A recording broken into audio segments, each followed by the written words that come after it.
Let's go through the papers now with writer Dominique Samuels and educationalist Tarun Kapur here with us. Very good to see you both. COVID, it hasn't gone away. A lot of people say cases are at their highest level ever. Tarun, we go to The Guardian here, and they have a list of COVID symptoms, and this list has been expanded to include another 9 signs by the NHS. Yeah, this is really interesting in that this is about living with COVID. Basically, let's include everything.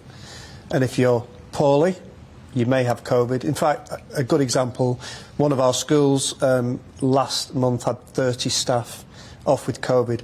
They hadn't tested, they were poorly, took a test, and then they had COVID. Actually, the whole of the staff could have had COVID, with about 130 children. We're just living with it. Because we know people who have COVID and are still told to report to work. Yeah, so the law is you don't have to isolate, but the government guidance is that you should isolate. But of course, some individuals decide to, ignore that. Or so companies decide to ignore that as well.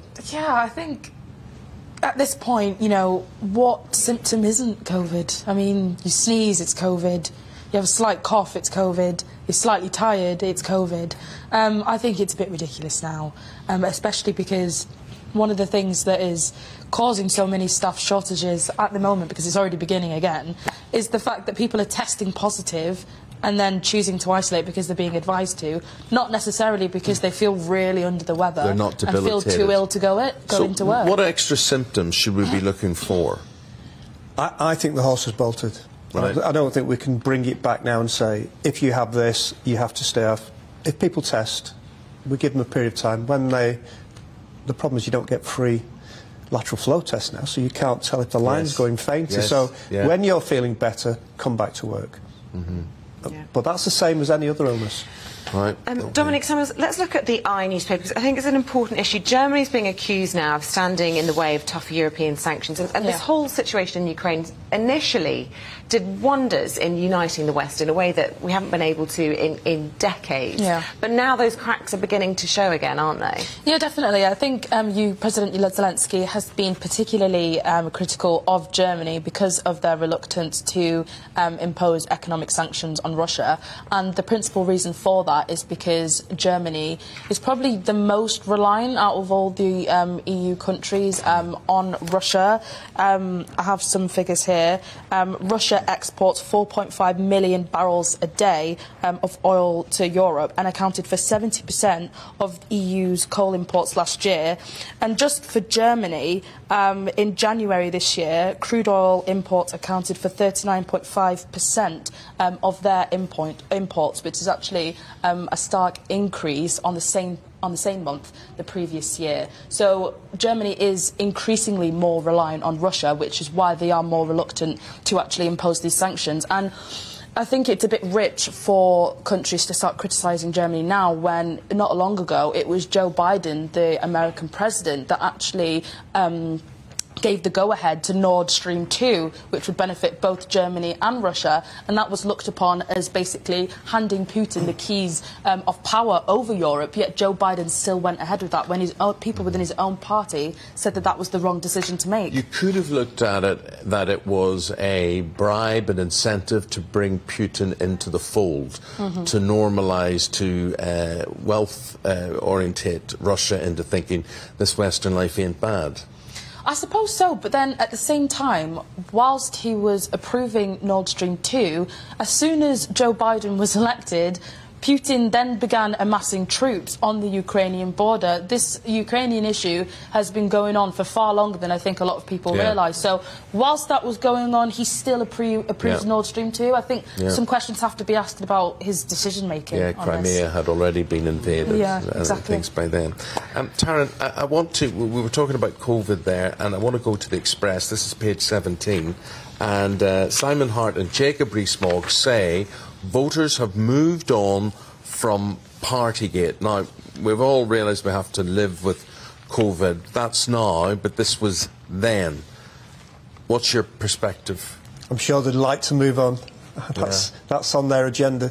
I have a real difficulty with this because we're setting the moral tone. And for the people I work with, this is not acceptable. That we're saying it's OK for us to do something, but not for somebody else. A small example, which isn't about the deaths that people have had, because that's been well documented. Alcohol's a good example. We have been told in schools that you cannot even give a bottle of wine to a colleague of the week, somebody who's gone over and above. Sorry, because why? Because alcohol is not allowed in schools. That's a bit over the top. The next thing, it's OK to sip wine whilst you're working in Downing Street or somewhere else. Even the DFE had a party where they had alcohol, and it's a bit is that because, my friend, children aren't involved? Potentially, but it's about setting an example, isn't it? If you, you know, if you're working, you're working. You're not drinking. I think, you know, there's a real divide, and we should be teaching children and the whole of the nation that actually we're in a position where we can trust the government, because what they're doing is morally the right thing to do. They set the rules, they should abide by the rules. See, Tarun, very interesting argument, and I agree with you. And if you're a leader, you've got to set the tone and not do what I do what I say type thing. But as Isabel will tell you, that there is a very strong group of GB News viewers who actually get offended when we raise the subject, as if we haven't got the right to raise the subject. What's your take on it? I think I understand why. You know, a lot of the commentary around Partygate, I felt personally, was manufactured outrage, because, you know, a lot of the people that were calling for harder, stricter lockdowns are now clutching their pearls because government officials didn't follow the rules they set. And I personally wasn't surprised by this, because the rules themselves were completely ridiculous. I wasn't surprised that government officials secretly weren't abiding by them in private. I mean, you had Matt Hancock having affairs in his office, breaking COVID rules. And I said, I was on Good Morning Britain a few years ago, and I said they're probably doing what they want in private. So I wasn't surprised, but at the same time I do understand that if you make the rules, you have to follow them. But when we have big issues such as the cost of living, such as the Ukraine war, it does sort of feel like we're prioritising the wrong things. If I break the rules, I lose my job. Yeah. Simple as that. Most people would follow the same rules. I do agree. It's just not acceptable. One rule for the elites, and So not mistakes can be made. Yeah. Apologise straight away. Listen, we were wrong. We'll put it right. But to cover it up and to pretend it didn't happen isn't right. You know, I go back. Boris Johnson last week did an interview where he said, "I'm not providing a running commentary on whether I've got a fixed penalty notice or not." He has to, surely. Yeah. Did you or did you not receive a summons? He doesn't even need to provide a running commentary. Just answer yes, a question and just own did it. You get just stop lying. But you think if he does get one, that's a resigning issue? It's hard for me to say. It would be in my industry. Yeah. Okay. Yeah. Okay. Thank you. Let's look at the front of the Mail, Dominique.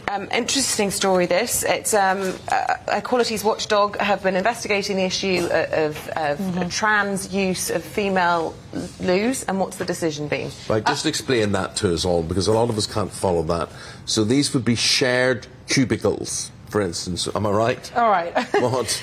OK, so new guidance has been released from the Equality and Human Rights Commission, and this guidance stipulates that trans women can be excluded from female-only changing rooms and bathrooms, and also it highlights things like women's rape refuges and also female-only spaces in institutions such as the NHS. So this doesn't matter if this person identifies as a female, if they've got male genitalia, they can legally now be excluded from such areas? Yes, and this could be for religious reasons, for, you know, women that need female-only spaces for religious reasons. I know that for Muslim women, for example, when they are in the bathroom, they need to adjust the hijab or whatever, having a biological male there just wouldn't be right. Also, what's your view as a woman? My view as a woman is, you know, you only need to look at the statistics when it comes to unisex spaces. Cases of sexual assault in unisex spaces are always higher than single-sex spaces, and I don't think this is necessarily about trans people specifically when it comes to female-only spaces, because in gender-neutral bathrooms and such, they're going to be frequented the vast majority of the time by biological men, not actually transgender people, which heightens the risk for women. I don't think this should necessarily just be about trans people. It should be about the safety of women. But is it essentially saying that trans people are not women. And that's where you get into this very murky area. And what position are those trans people then in if they're excluded from a space to which they identify? I just think we need to accept the reality here, and it's that the vast majority of people that identify as trans are biological men who actually retain their male genitalia, so they have, you know, what males have. That is not something that women or females have, and I think a lot of trans people would generally accept that and be open to, you know, accepting, you know, I have male genitalia, I might not necessarily look like a woman, although I identify as one, so other biological women will be and feel uncomfortable, and I think that should be respected. So how do we take that forward to our working environment, where one of the big surprises for Isabel and I was that we had to share loos. So we had, are these called what, gender neutral loos? We've got gender neutral loos. So at basically, GBNews of all places. Basically, she's very ladylike, I'm very gentlemanly. I don't really want to listen to her in the next cubicle beside me or whatever. I mean, you know... Powdering my nose. Powdering your nose or whatever, you know it is. But do we take this now that these are a bad idea? Well, it's not safe for you to be in the loo with me, apparently. Well, I personally don't like them. I don't like them. I don't like them, especially on a night out when you do actually want to powder your nose. Like at you and they're all a bit tipsy. No, it's not good. I don't like that. No, but we don't like that as an idea. No, but it's you know, this is a difficult issue that the Daily Mail have talked about, and you know, it's a brave man or woman that tackles this subject. It's open to lots of strong feelings, and you know, Labour have been getting into lots of hot water and being asked these questions. We've got Lucy Powell on this morning. Perhaps we'll ask her views on it. What about a word about the travelling chaos? Does it put you off travelling over Easter, or what's the situation? This is front page of the Daily Star. This has made my wife really stressful. Right. We're away on Friday. Right. It's a perfect storm, isn't it? The airports have laid off significant numbers of people. They've got jobs elsewhere because there are jobs in the market. And we're in a position now where they're trying to bring them back. There's a massive increase in demand. And the taxi driver who brought me in today said, I've just been to Manchester Airport. They're queuing outside the building.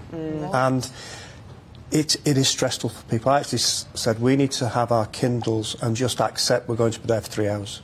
And that's a mindset we're not used to, because people do get stressed, and you can understand why it's putting people off travelling, especially the elderly. We were saying that, weren't we? Yeah. We were just saying, I've got no desire to hop on a plane until all of these sort of problems are sorted out. I'll be happy when I get there. Yeah, that's... Well, you might be... This story on the front of the Star was saying they were running out of loo roll in Spain, and everyone wanted to come home. Get me out of there, it was saying. So I don't know what's going on. Okay. Guys, really appreciate it. Thank you very much indeed. Tarun and Dominique will be back in 45 minutes' time with more from the papers.